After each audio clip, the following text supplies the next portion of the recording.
അൽത്താരയിൽ നിന്ന് സാക്ഷ്യം പറയാൻ അനുഭവിച്ച തിരുക്കുമാരനും ദൈവമാതാവിനും ഒത്തിരി നന്ദി. എൻ്റെ പേര് സോന, ഇതെൻ്റെ അമ്മ ട്രീസ. ഞാൻ അമ്മ 2019 ഏപ്രിലാണ് ഇവിടെ ഉടമ്പടി എടുക്കുന്നത്. അന്ന് ഞാൻ 12ാം ക്ലാസ്സിലും എൻ്റെ അനിയൻ 10ാം ക്ലാസ്സിലും എക്സാം എഴുതി നിൽക്കുന്ന സമയമായിരുന്നു. ഉടമ്പടി എടുത്ത് അത് കഴിഞ്ഞത് ഉടനെ തന്നെ ഞങ്ങൾക്ക് അതിന് നെക്സ്റ്റ് ആയിട്ടുള്ള പഠനത്തിൻ്റെ എല്ലാ കാര്യങ്ങളും ഉടനടി നടക്കുകയും ചെയ്തു.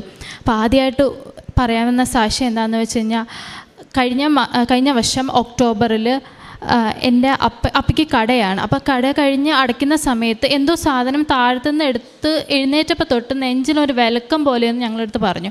അപ്പോൾ നെഞ്ചിൻ്റെ അവിടെയല്ല, നെഞ്ചിന് താഴെയായിട്ട്. അപ്പോൾ നമ്മൾ ഗ്യാസ് വരുന്ന പോലെ എന്ന രീതിയിലായിരുന്നു ഓർത്തത്. അപ്പോൾ അമ്മയും ഞാനും മരുന്നൊക്കെ കൊടുത്തു. അപ്പോൾ രാത്രിയാണെങ്കിലും ബുദ്ധിമുട്ടാണ് എന്നൊക്കെ പറഞ്ഞു, എന്നാലും ഉറങ്ങി. പിറ്റേ ദിവസമായിട്ടും ഈ വേദന മാറാതെ വന്നപ്പം അപ്പോൾ പറഞ്ഞു അടുത്തുള്ളൊരു ക്ലിനിക്കിൽ പോയിട്ടൊരു പെയിൻ കില്ലർ പോലെ എന്തെങ്കിലും ഇഞ്ചക്ഷൻ എടുക്കാവുന്ന രീതിയിൽ.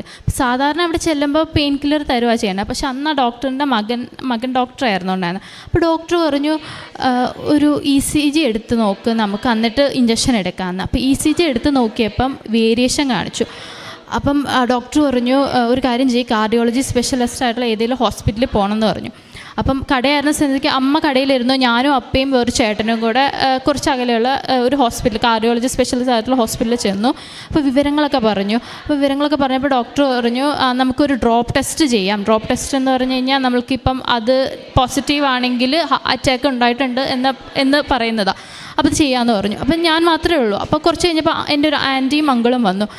അപ്പോൾ പുറത്തേക്ക് ഡോക്ടർ വന്നിട്ട് പറഞ്ഞു മോള് വരണ്ട. ആൻറ്റി അങ്കിളോട് ഉള്ളിൽ കയറിയിട്ട് പറഞ്ഞു പോസിറ്റീവാണ്, അതായത് അറ്റാക്കായിരുന്നു ഇന്നലെ ഉണ്ടായിരുന്നെന്ന രീതിയിൽ.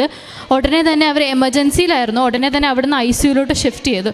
അപ്പോൾ ഞാൻ ഒറ്റയ്ക്കായിരുന്നു നിന്നിരുന്നത്. അപ്പോൾ എന്ത് ചെയ്യണമെന്നറിയാത്തൊരു രീതിയിലായിരുന്നു. എന്നാലും ഞാൻ ഒന്നും പറ്റത്തില്ല എന്ന രീതിയിൽ തന്നെ ഇരുന്നത്. പിറ്റേ ദിവസം വൈകുന്നേരമാണ് ആൻജിയോഗ്രാം ചെയ്യണത്. അപ്പോൾ അമ്മയൊക്കെ വന്നു. അപ്പം നമുക്ക് ഇടയ്ക്ക് രാവിലെ സമയങ്ങളിൽ ഇടയ്ക്ക് നമുക്ക് ICUവിൽ കയറി കാണാനുള്ളൊരു അവസരം അവർ തന്നായിരുന്നു. ആ സമയത്തൊക്കെ അമ്മ കാശുരൂപം കൊടുക്കുകയും തൈലം കൊണ്ട് കുരിശ് വരയ്ക്കുകയും തേൻ കൊടുക്കുകയും ചെയ്യുമായിരുന്നു.